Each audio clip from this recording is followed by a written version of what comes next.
Әрине, кейбір жандар, кейбір ағым өкілдері марқұмға Құранның сауабы тимейтіндігін, шариғатта Құран бағыштау деген жоқ деген секілді уәждер айтып жатады. Бірақ ахли сүннет ғалымдары марқұмға Құран оқуға болатындығы жайында бірнеше дәлелдерді келтіреді.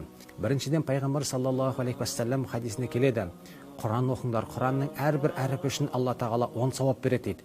Алиф, лам, мим деген бұл үшеуі дейді, 3 әріп дейді. Алиф бір әріп, ләм бір әріп, мим бір әріп дейді. Олай болатын болса, біз Құраннан қанша аят, қанша сүре оқысақ, соның әрбір әрпіне Алла тағала бізге 10 сауаптан жазатын болса, сол сауаптарды біз марқұмдарға бағыштауымызға болады. Оған ғалымдарымыз рұқсат берген. Және пайғамбар саллаллаху алейхи хадисіне келеді: Ясин Құранның жүрегі, бір адам оны Алла разылығы және ақырет жұртын талап етіп оқитын болса, әлбетте күнәлары кешіріледі дейді. Дүниеден қайтқандарға да Ясин сүресін оқыңдар деген Ахмед ибн Хамбалда, Абу Даудта, Ибн Мажада келген хадис бар. Бұл пайғамбар саллаллаху алейхи біздерге айтқаны. Демек, марқұмдарға Ясин сүресін оқуға болатындығын осы жерден аңғаруымызға болады. Және сол секілді Абдулла ибн Омар радиаллаху анху былай деп келтіреді: сендерден біреу қайтыс болса, оны көп күттірместен қабірге қоюға асығыңдар. Жерленген соң біреуіңіз басында тұрып Фатиха сүресін, аяқ жағында тұрып Бақара сүресінің соңғы бөлігінен Әмәна Расулеттің оқысын дейді. Бұл Табараниде, Муснадта, Байхақидан риуаят етілген хадис. Олай болатын болса, марқұмдарға Құран бағыштау болатындығына қатысты осы хадисті де алға тартып дәлел ретінде көрсетеміз. Сонымен қатар, марқұмдарға Құран оқуға болмайды деп үзілді кесілді қарсы болған ғалымдардың бірі имам Ахмад ибн Хамбал болған. Өйткені өліге оның пайдасы жоқ дегенде ұстанымда еді. Бір күні имам Ахмад ибн Хамбал өзінің шәкірті әрі жолдасы Мұхаммед ибн Құдама әл-Джаухаримен бірге бір жаназаға қатысады. Таныстарының жаназасына қатысып, қабір басына шейін барады. Сонда марқұмды жерлеп болып, бұрылып кетіп баратын кезде зағип бір жан қабірдің қасында тұрып Құран оқи бастайды. Ахмад ибн Хамбал әлгі кісіні көріп, Құран оқу тоқтат, бұл бидғат ғой деп ескертеді.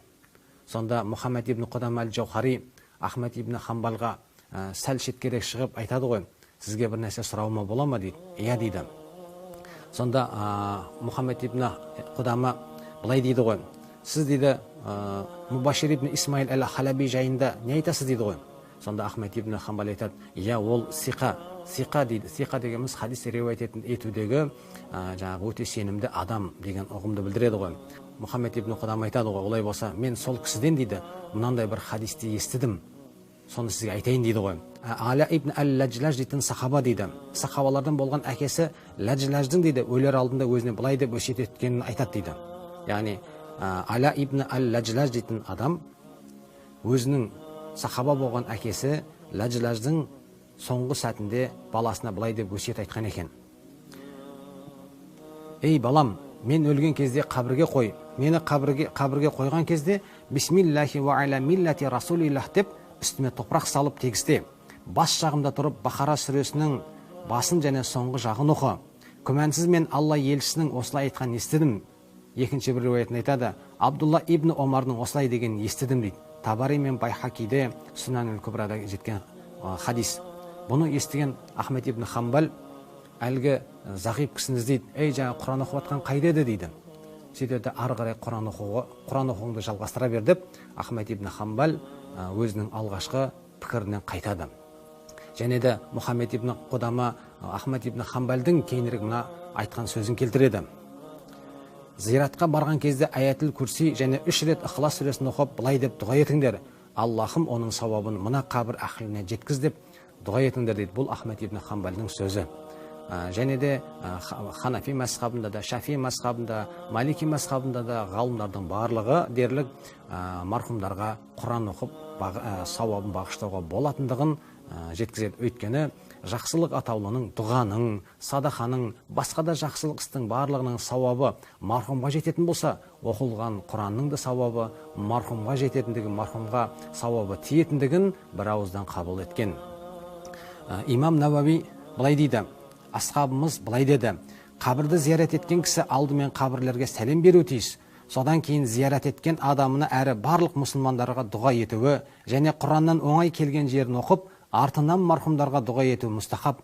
Бұл пікір имам Шафиғи мен Шафиғи ғалымдардың пікірі деген екен. Мархумдарға бағышталып оқыған Құран сауабы тие ме деп Ибн Хаджар әл-Асқалани есімді атақты ғалым кісіден сұрайды. Сол кезде бұл Ибн Хаджар әл-Асқалани былай деп бұйырады: бұл мәшһүр мәселе. Осыған қатысты мен бір кітап, яғни рисала жаздым. Алғашқы ғалымдардың мұқаддим басым көпшілігінің пікірі бойынша оқылған Құранның сауабы мархумға тиеді. Осы амалдың мұстахаб болғаны таңдалған пікір деген екен. Міне сондықтан да құрметті бауырлар, біз жасап жүрген амалдың бірі мархумдарға Құран бағыштау. Бұл шариғат рұқсат берген, ғалымдарымыз рұқсат берген белгілі бір дәлелдерге сүйене отырып, бұл мархумдарға сауабы тиетіндігін жеткізген. Қорыта айтқан кезде, дүниеден қайтқан кісілер үшін біздердің жасайтын 7 түрлі амалымыз бар. Бірінші кезекте мархумдардың қайтыс болған кезде жаназасына қатысу. Екіншіден оларға дұға ету. Үшіншіден олардың атынан садақа беру. Төртіншіден мархумдарды тілдемеу. Бесіншіден олардың қабірлерін зиярат ету. Алтыншыдан ата-анамыздың достарына жақсылық жасау. Жетіншіден мархумға Құран оқып бағыштау.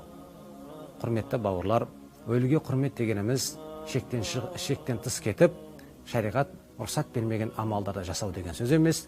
Өліге құрмет дегеніміз осы айтылған мәселелерді орын-орынмен жасай білсек, біздерге де, мархумдарға да оның сауабы тиетіндігін шариғат біздерге сүйіншілеген болса, ескерткен болса, баршаларымыз өзімізге жүктелген өліге құрмет, тіріге міндет деген осы уағызымызға сәйкес амал етуімізді Алла тағала нәсіп еткей.